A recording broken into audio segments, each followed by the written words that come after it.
السلام عليكم ورحمة الله. مرحبا بكم في فقرة اليوم من أخبار فريق الرجاء الرياضي. وما تنسوش تشتركوا في القناة باش يوصلكم كل جديد أخبار فريق الرجاء الرياضي. نبداو أخبار فريق الرجاء الرياضي لهذا اليوم بأول خبر. مدرب اتحاد توارقة نعرف بصمة وقوة لاعبي الرجاء. شدد عبد الواحد الزمرات مدرب فريق اتحاد توارقة أمام مضيفي الرجاء الرياضي بعد غد الأحد الحساب الجولة الرابعة من الدوري الاحترافي.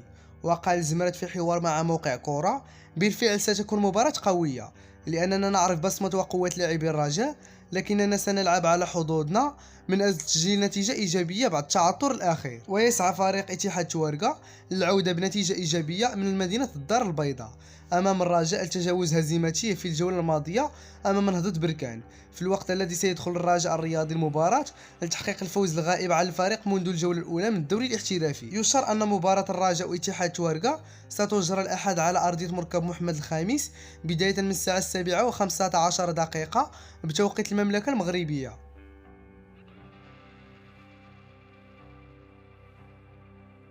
قبل مواجهة اتحاد توارقة، جوزيف زيمباور يعتزم إحداث بعض التغييرات على تشكيلة الرجاء. يتجه مدرب فريق الرجاء الرياضي جوزيف زيمباور لإحداث بعض التغييرات على تشكيلات الفريق الأساسية التي ستواجه اتحاد توارقة يوم الأحد المقبل برسم الجولة الرابعة من الدوري الاحترافي.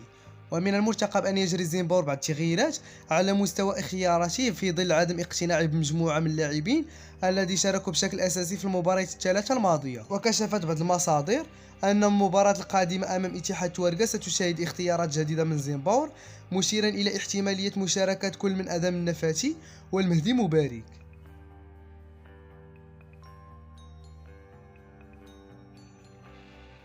بالأرقام: تفاصيل التقرير المالي للرجاء وجد المنحة كأس العرب وصفقة المالونغو والرحيمي. يعقد فريق الرجاء الرياضي جمعه العام للموسم 2021-2022 مساء غد السبت بأحد فنادق مدينة الدار البيضاء بحضور منخرطي النادي على الموسمين الماضي والحالي، قصد مناقشة التقريرين الماليين الخاصين بفترة رئاسة راشد الأندلسي وأنيس محفوظ والمصادقة عليهما. وسيفتح النقاش مع منخرطي النادي حول مالية الرجاء خلال الفترتين بين فاتح يوليوز و 26 أكتوبر 2021 ثم بين 27 أكتوبر 2021 و 15 يونيو 2022. وسيتركز النقاش أكثر حول الجدل الذي أثير بخصوص مصير منحة الفوز بلقب البطولة العربية وعائدات بيع اللاعبين بين مالونغو وسفيان الرحيمي ومنحة كأس الكونفدرالية الإفريقية وغيرها، خاصة أن أعضاء المكتب الرئيسي الموالي أنيس محفوظ طرحوا عدة تساؤلات حول المال هذه المبالغ المالية التي كانت كفيلة بحل الأزمة المالية للنادي. كما أن عزيز البدراوي الذي خلف محفوظ في يونيو 2022 تعهد بافتحاص مالية الرجاء في عهد الأندلسي ومحفوظ ليترك مكانه محمد بودريقة دون أن ينفي ذلك. وحصل سيت أنفو على أرقام ومعطيات حصرية تهم التقارير المالي عن فترة بين يوليوز وأكتوبر 2021 الذي سيقدمه الرئيس السابق راشد الأندلسي يوم غد السبت. بلغت صفقة تسريح المهاجم الكونغولي بن مالونغو نغيطا من الرجاء إلى نادي الشارقة الإماراتي مليارين و933 مليون سنتيم، وحصل الفريق الأخضر على مليارين و686 مليون سنتيم من بيع عقد سفيان الرحيمي للعين الإماراتي، أي ما مجموعي 5 المليار و619 مليون سنتيم. فيما بلغت صفقة تسريح عبد الله الحفيظ للحزم السعودي 651 مليون سنتيم.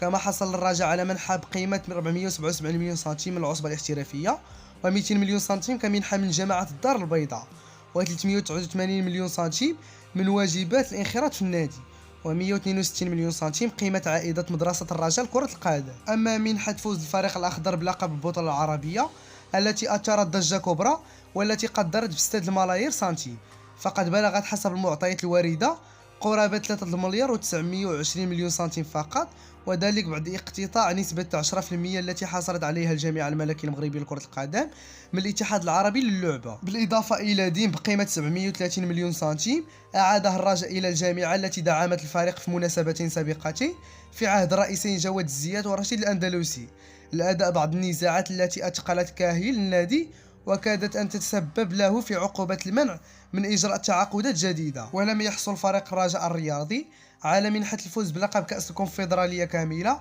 إذ نال المبلغ 550 مليون سنتيم فقط من أصل مليار و125 مليون. وحصل المدرب محمد فاخر على مبلغ يقارب 560 مليون سنتيم بعد حصوله على حكم لصالحه في نزاعه مع الرجاء، فضلا عن النسبة التي أقطعها للجميع. وأولد رشيد الأندلسي في التقرير المالي للرجاء أن الفريق دفع حوالي 6 ملايير سنتيم قيمة المستحقات العالقة بذمة النادي، وأشطر منحة التوقيع المتأخرة والإبرام بعد الصفقات الجديدة، إلى جانب حوالي مليار و800 سنتيم صرفت في لجان النزاعات، و300 مليون سنتيم لأحد الأبناء، وحوالي مليار سنتيم لبعض الفنادق ووكالة الأسفار التي كانت مدينة النادي، وأزيد من 400 مليون سنتيم لأداء الأجوار والمعسكر التدريبي الذي أقامه الفريق صيف 2021. وأكد عضو المكتب المديري للرئيس السابق أنيس محفوظ فضل عدم الكشف عن اسمه أن الرجاء كان يملك بداية من يوم 27 أكتوبر 2021 مبلغا لا يتجاوز 340 مليون سنتيم، مشيرا إلى أنه وبعد دفع أجوار شهر أكتوبر وبعض المنح الأخرى لم يتبقى في ميزانية الرجاء سوى 130 مليون سنتيم تقريبا. وتساءل عدد من أعضاء المكتب الرئيس السابق محفوظ ولاحقا الرئيس عزيز البدراوي عن مصير مبلغ مليار و100 مليون سنتيم، مؤكدا عدم وجود ما يثبت صرف هذا المبلغ.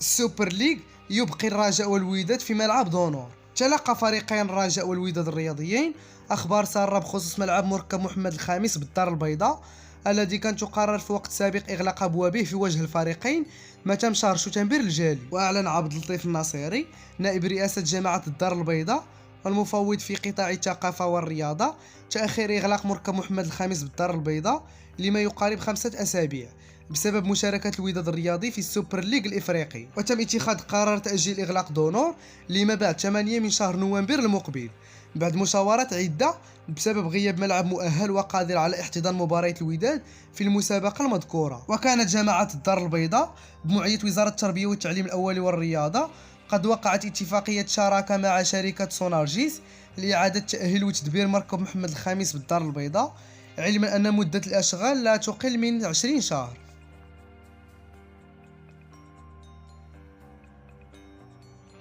الرجاء والوداد والجيش الملكي.